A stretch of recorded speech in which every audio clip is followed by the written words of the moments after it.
À partir de quand on peut qualifier un ex comme un vrai ex? Non, parce qu'il faut qu'on parle d'un truc. Parce que si vous êtes sortis ensemble 6 jours et demi et que vous avez mangé un tacos ensemble et que vous avez regardé une série ensemble, ça veut pas forcément dire que c'est un ex. Si t'as jamais rencontré sa mère ou s'il n'y a pas eu au moins une vraie grosse dispute, pour moi c'est pas un ex.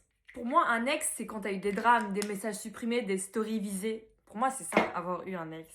Est-ce que je suis la seule à penser comme ça? Une relation d'une semaine, c'est une rencontre, pas une histoire. J'ai l'impression que ce anti-cerne, il est un peu jaune pour moi. Quand la relation a duré un mois, on peut dire, vas-y, on peut le qualifier comme ex. Il y a quand même un petit dossier. Mais pour être un ex, faut qu'il y ait un avant, un pendant et un après. C'est pas juste une conversation sur Snap qui a duré quelques jours et bon. Non, pour moi, c'est pas un ex, ça, c'est pas un ex. Pour moi, en dessous d'un mois, c'est juste un crush qui a mal fini.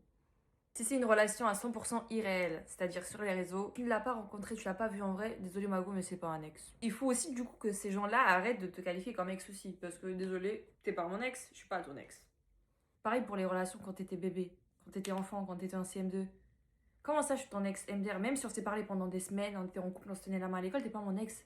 J'avais zéro cervelle. Donc arrête de me qualifier comme ex. Moi, je te vois pas comme un ex, ok? T'étais juste mon collègue de classe, c'est bon. Voilà, ça au moins c'est dit, comme ça, il n'y a plus de débat sur ça. Non, en tout cas, c'est mon avis personnel. Franchement, je pense que je suis pas la seule à penser comme ça, vraiment.